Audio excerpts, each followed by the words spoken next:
بیٹی رقیہ رضی اللہ تعالی عنہا سے ہوئی تو اللہ نے ان کے بطن سے آپ کو بیٹا عبداللہ عطا فرمایا، تو آپ نے اپنی کنیت ابو عبداللہ رکھ لی۔ اور سیدنا عثمان رضی اللہ تعالی عنہ مشہور ہیں ذوالنورین کے لقب سے۔ علامہ بدر الدین عینی رحمت اللہ علیہ نے صحیح بخاری کی شرح عمدۃ القاری کے نام سے لکھی ہے، اس میں وہ اس کی وجہ بیان کرتے ہیں کہ حضرت عثمان کو ذوالنورین کیوں کہا جاتا تھا۔ وہ لکھتے ہیں کہ حضرت عثمان رضی اللہ تعالی عنہ کے سوا کسی شخص کو یہ شرف نہیں مل سکا کہ اس کے عقد میں رسول اللہ صلی اللہ علیہ وسلم کی 2 بیٹیاں ہوں۔ حضرت عثمان وہ واحد شخص تھے جن کے عقد میں رسول اللہ صلی اللہ علیہ وسلم کی 2 بیٹیاں تھیں۔ ان کی ولادت عام الفیل کے 6 سال بعد ہوئی اور 34 سال کی عمر میں سیدنا ابو بکر صدیق رضی اللہ تعالی عنہ کی دعوت پہ انہوں نے اسلام قبول کر لیا۔ جب انہوں نے اسلام قبول کیا تو ان کے چچا کو اس بات کی خبر ملی، انہوں نے حضرت عثمان پہ ظلم بھی کیا، لیکن یہ اپنے اسلام پر جمے رہے۔ رسول اللہ صلی اللہ علیہ وسلم نے قبل از نبوت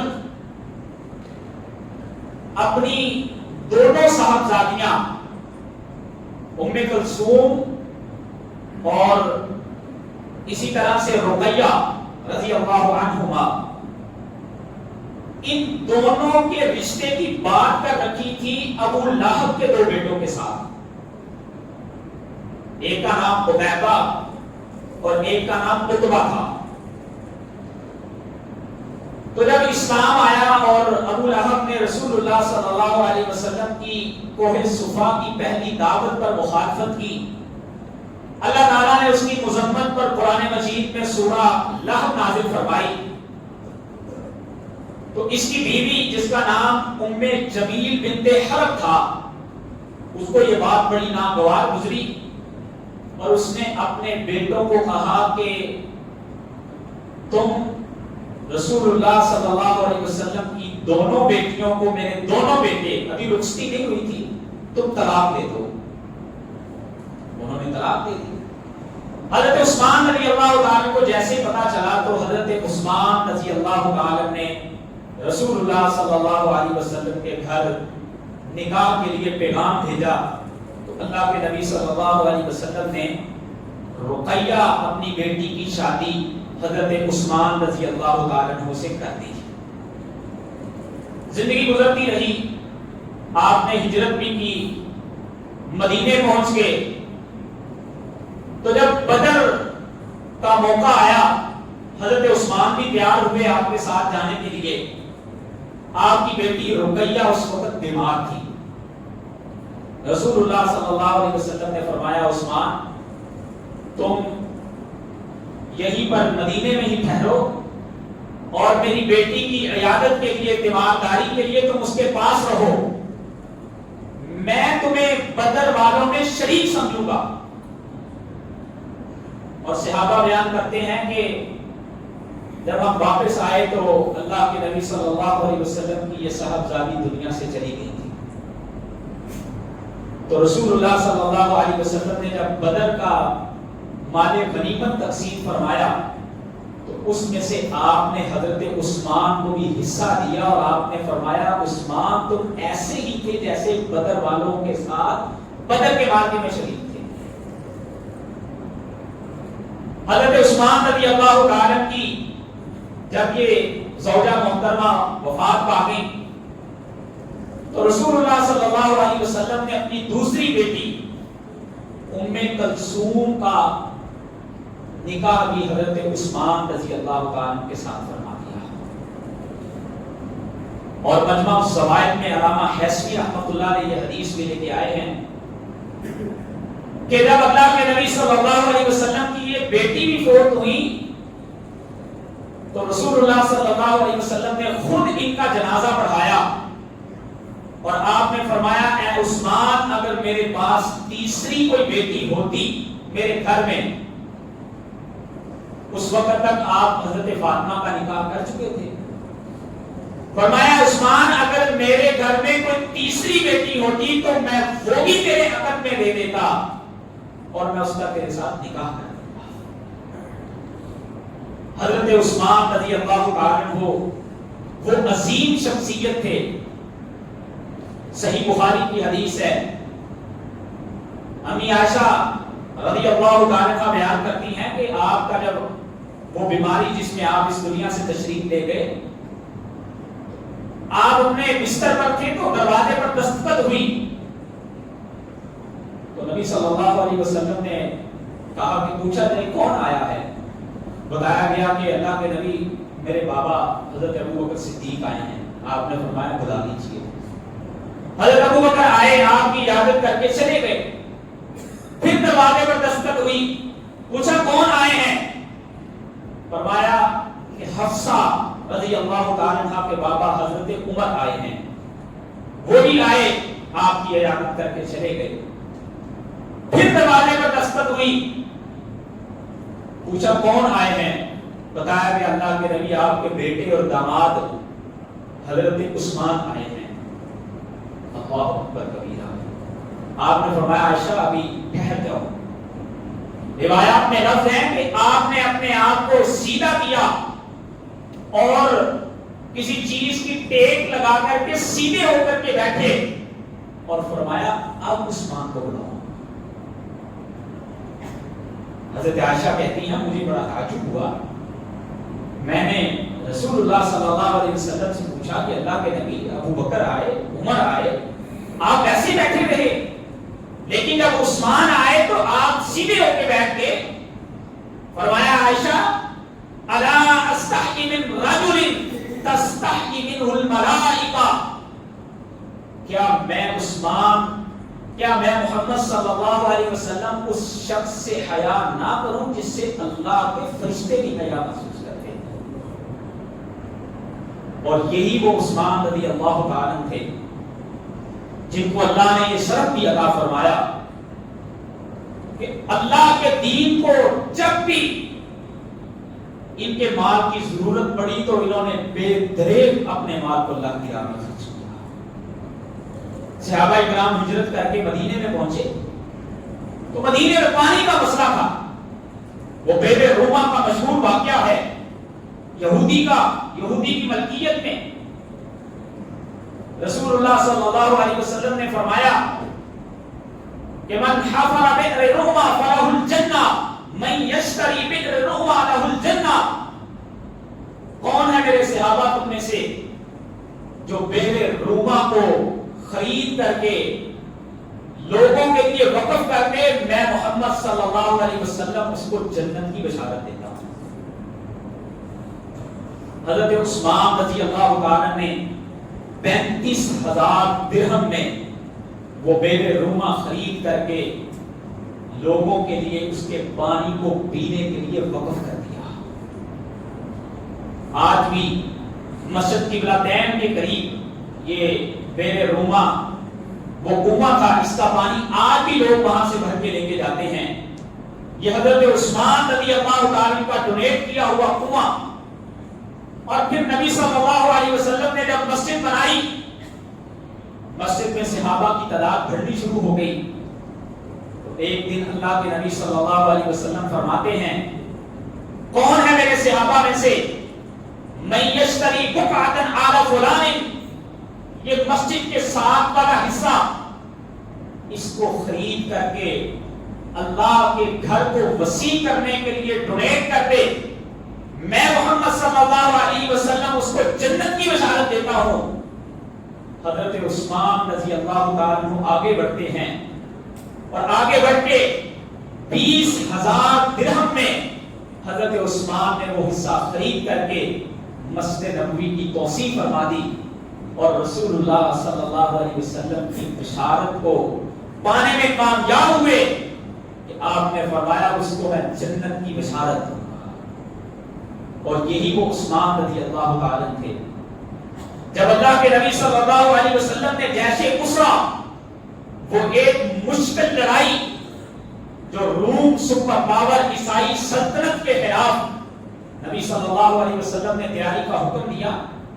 آپ نے صحابہ کو کہا میرے صحابہ جاؤ اپنے گھروں سے مال لے کر کے آؤ. حضرت عثمان رضی اللہ تعالیٰ عنہ صحابہ میں سے کھڑے ہوتے ہیں، کہتے ہیں اللہ کے نبی صلی اللہ علیہ وسلم میں 100 اونٹ اس کے اوپر سامان لدا ہوا اللہ کی راہ میں وقف کرتا ہوں. آپ پھر کہتے ہیں کون ہے ایسا شخص جو جنت کو پانے والا ہو، وہ اپنے مال کو اللہ کی راہ میں خرچ کرے. حضرت عثمان پھر کھڑے ہوتے ہیں. اس موقع پہ اللہ کے نبی صلی اللہ علیہ وسلم نے 7 مرتبہ یہ بات دہرائی کہ کون ہے تم میں سے جو جنت کو پانا چاہتا ہو اور وہ اپنے مال کو اللہ کی راہ میں خرچ کرے. حضرت عثمان ہر مرتبہ کھڑے ہوتے اور 100 اونٹ کا اعلان کرتے اور کہتے اللہ کے نبی یہ میری طرف سے اللہ کی راہ میں وقف ہے. اللہ کے نبی صلی اللہ علیہ وسلم عثمان کو کہتے ہیں عثمان تم بیٹھ جاؤ، اب کسی اور کو بھی موقع دو. حضرت عثمان رضی اللہ تعالیٰ عنہ اپنے گھر میں جاتے ہیں. حدیث کے لفظ ہیں کہ حضرت عثمان نے جا کر کے اشرفیوں کی تھیلی لے کے آئے جس میں 1000 دینار تھے. لا کر کے اللہ کے نبی کو فرمایا اللہ کے نبی میں یہ بھی اللہ کی راہ میں وقف کرتا ہوں. صحابہ کہتے ہیں آپ نے اپنے ہاتھ میں اسے پکڑا ہوا تھا، آپ کبھی اس کو اچھال کے اپنے اس ہاتھ میں کر رہے ہیں، کبھی اس کو اچھال کر کے اس ہاتھ میں کر رہے ہیں، اور ساتھ اپنی زبان مبارک سے اللہ کے نبی صلی اللہ علیہ وسلم فرماتے ہیں ما ذرا عثمان ما عمل بعد اليوم، اگر آج کے بعد عثمان کوئی عمل نہ بھی کرے تو عثمان پکا جنتی ہے.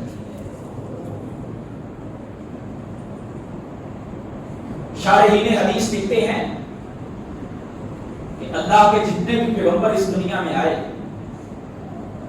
آدم علیہ السلام، نوح علیہ السلام، موسیٰ علیہ السلام، عیسیٰ علیہ السلام، زکریا علیہ السلام، یہ جتنے بھی انبیاء آئے نبی صلی اللہ علیہ وسلم بذات خود آپ نے اپنے ماننے والوں کو جنتوں کی بشارتیں تو دی ہیں، لیکن عثمان کے علاوہ کسی شخص کو یہ امتیاز اور کسی کو نہیں مل سکا کہ کسی پیغمبر نے یہ کہا ہو کہ آج کے بعد اگر تو کوئی نہیں بھی عمل کرے گا اللہ تجھے پھر بھی جنت عطا کرے گا. یہ شرف صرف حضرت عثمان رضی اللہ تعالیٰ عنہ کو مل سکا. اور یہ وہ حضرت عثمان رضی اللہ تعالیٰ عنہ تھے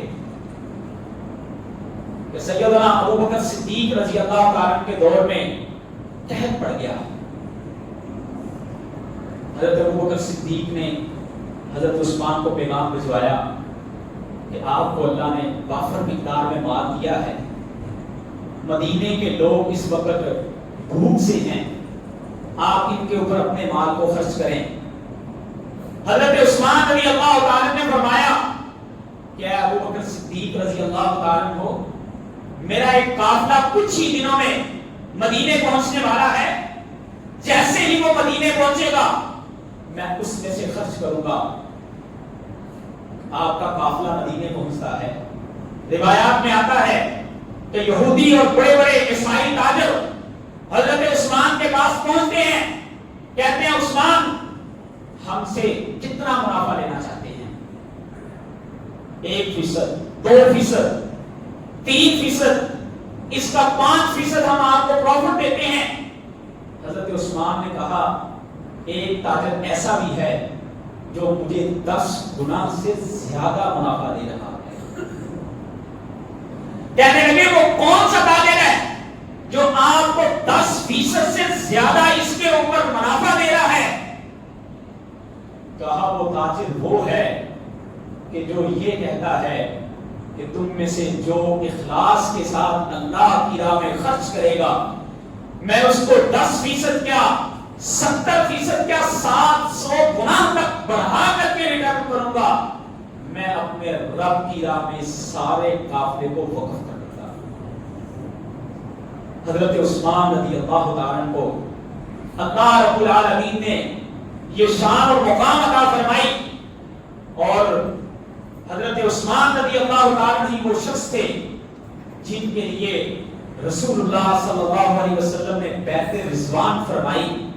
وہ بیعت رضوان جب اللہ کے نبی صلی اللہ علیہ وسلم صلح حدیبیہ جس موقع میں 6 ہجری میں ہوئی، آپ جب عمرہ کرنے کے لیے تشریف لے گئے تو قراء الغمام کے مقام پہ آپ کو روک دیا گیا۔ آپ نے مکہ والوں سے بات کرنے کے لیے جس شخص کو سفیر بنا کے بھیجا وہ حضرت عثمان رضی اللہ عنہ تھے۔ مکہ والوں نے خبر مشہور کر دی، حضرت عثمان کو شہید کر دیا گیا ہے۔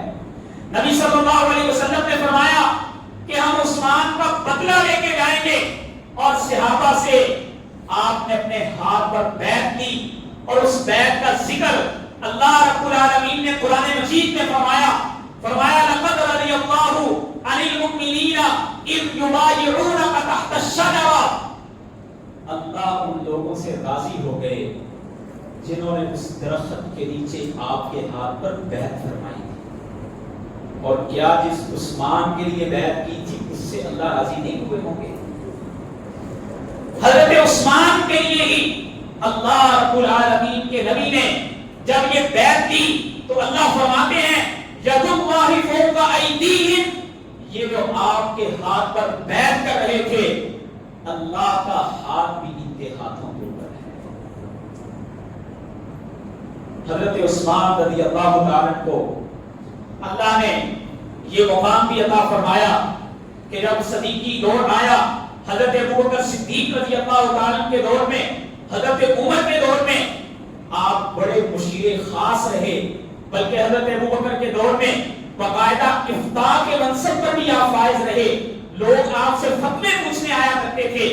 حضرت عمر رضی اللہ تعالیٰ عنہ جب اس دنیا سے جا رہے تھے تو آپ نے لوگوں کو 6 نام بتائے، کہا میرے جانے کے بعد ان 6 میں سے جن کو لوگ پسند کریں تم اس شخص کو اپنا خلیفہ بنا لینا۔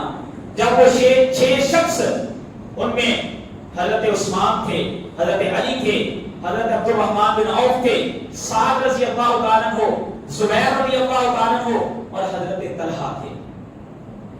ان 6 میں سے 3 افراد 3 کے حق میں بیٹھ گئے، حضرت طلحہ حضرت عثمان کے حق میں بیٹھ گئے، اسی طرح حضرت سعد جو ہیں یہ عبد الرحمن بن عوف کے حق میں بیٹھ گئے، اور حضرت زبیر جو ہیں یہ حضرت علی کے حق میں بیٹھ گئے۔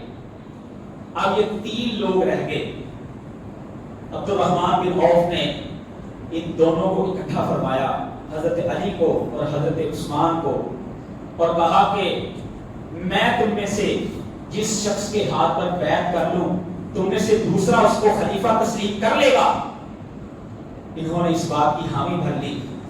تو روایات میں آتا ہے کہ عبد الرحمن بن عوف یہ کئی دن تک مدینے کی گلیوں میں لوگوں کے دروازوں پر دستک دے دے کے لوگوں سے پوچھتے رہے کیا لوگوں تم مجھے مشورہ دو کہ میں حضرت علی کے ہاتھ پر بیعت کروں یا حضرت عثمان کے ہاتھ پر بیعت کروں۔ بالآخر یہ اس نتیجے پر پہنچے کہ انہوں نے حضرت عثمان رضی اللہ تعالیٰ کے ہاتھ پر بیعت کر لی، اور 24 ہجری میں حضرت عثمان رضی اللہ تعالیٰ کو مسلمانوں کے خلیفہ بن گئے۔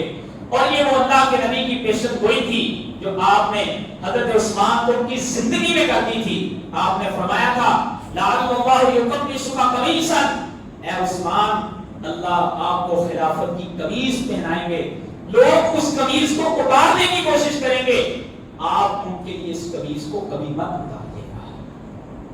اور پھر یہی ہوا کہ حضرت عمر رضی اللہ تعالیٰ عنہ جو فتنوں کے آگے بہت بڑا دروازہ تھے، ان کے جانے کے بعد یہودیوں کی فتنہ پروریاں وہ مزید بڑھتی چلی گئیں، حتیٰ کہ عبداللہ بن سبا جو یہودی تھا یہ مصر سے اپنے ساتھ 700 باغیوں کو لے کر کے مدینے میں آ جاتا ہے۔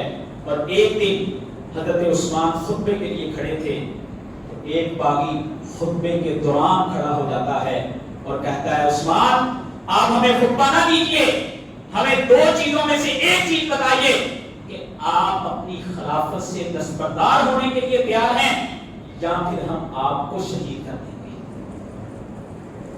حضرت عثمان رضی اللہ تعالی نے فرمایا کہ مجھے اللہ کے نبی نے یہ بات کہی تھی کہ عثمان جب تم خلافت کی قمیض پہنو گے لوگ اس کو اتروانے کی کوشش کریں گے، تم اس قمیض کو ان کے کہنے پر مت اتارنا۔ یہ عبداللہ بن سبا نے اتنا اس فتنے کو پھیلایا، وہ چند باتیں تھی، کچھ گورنروں کی تقرریوں کے معاملے تھے، ان کے اوپر اختلافات ہوئے اور یہ اختلافات اس حد تک بڑھ گئے کہ حضرت عثمان رضی اللہ تعالیٰ کے گھر کا محاصرہ کر دیا گیا، حتیٰ کہ حضرت عثمان کو گھر سے باہر نہیں نکلنے دیا جاتا تھا۔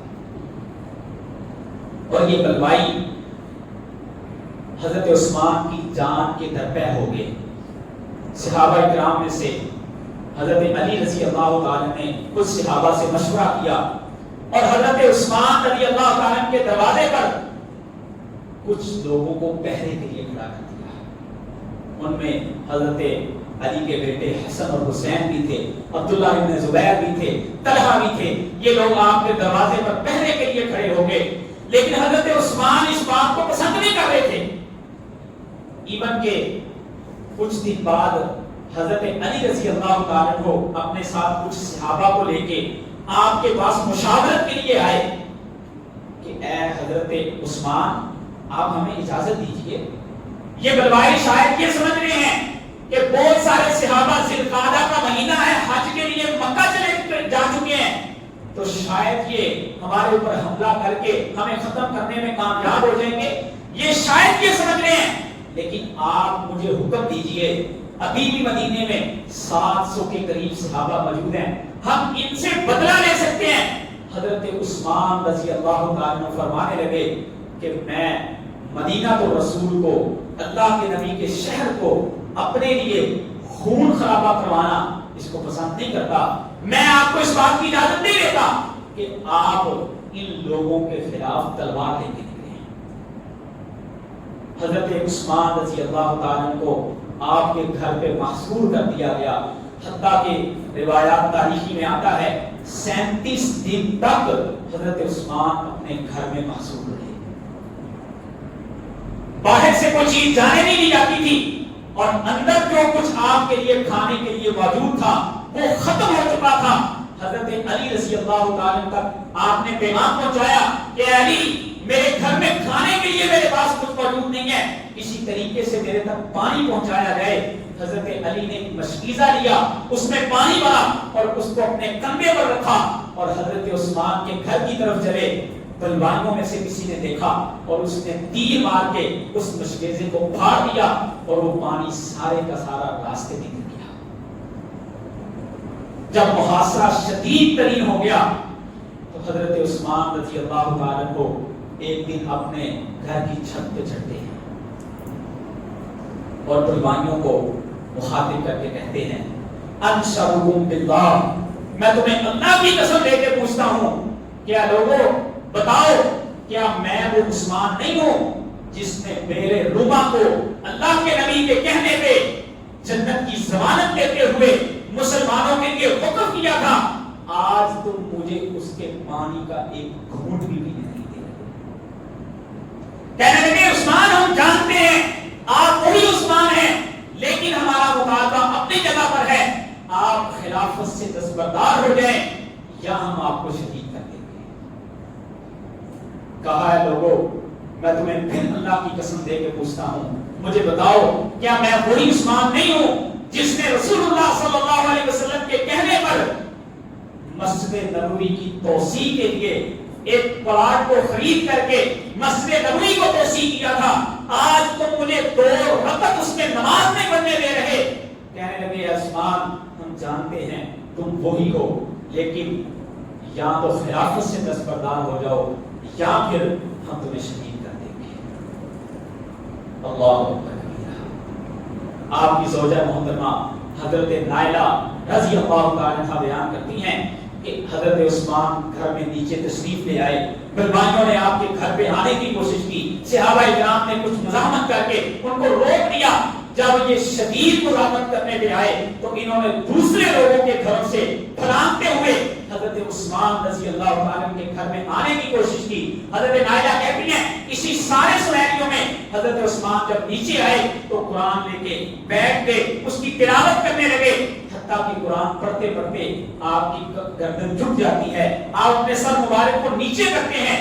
میں سمجھتی ہوں شاید آپ وفات پا کے تھوڑی دیر بعد آپ کھڑے ہوتے ہیں اور آپ فرماتے ہیں نائلہ ابھی ابھی مجھے رسول اللہ صلی اللہ علیہ وسلم کی زیارت ہوئی، اور رسول اللہ صلی اللہ علیہ وسلم کے ساتھ دائیں طرف ابو بکر تھے، بائیں طرف عمر تھے، اور رسول اللہ صلی اللہ علیہ وسلم نے مجھے فرمایا کہ عثمان آج افطاری تم ہمارے ساتھ کرو۔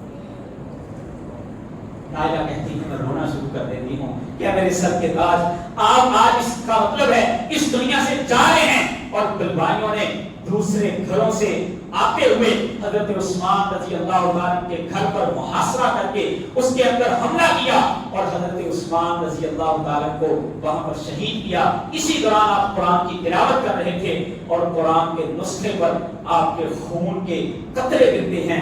آج بھی وہ قرآن ٹنکی کے استنبول میں وہاں پر موجود ہے جس میں حضرت عثمان کے وہ گرے ہوئے خون کے قطرے اور وہ قرآن کا نسخہ۔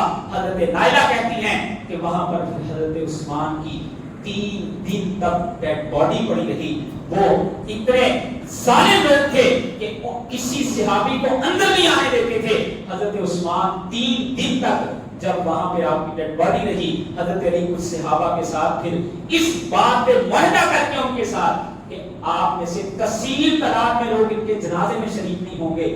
4 صحابہ کو ساتھ لے کے حضرت علی رضی اللہ تعالی نے ان کا جنازہ پڑھایا اور ان کو مسلمانوں کے قبرستان میں دفن کر دیا گیا۔ اور یہ داماد رسول وہ اللہ کے نبی کے صحابی جنہوں نے بار بار اللہ کے نبی کی زبان مبارک سے جنت کی بشارتیں پائی تھی، اس دنیا سے چلے جاتے ہیں۔ اللہ مجھے اور آپ کو ان کی سیرتوں کو پڑھ کے اور ان ڈیٹیل سمجھ کر کے ان کے عمل کی توفیق عطا فرمائے۔ وآخر دعوانا الحمدللہ۔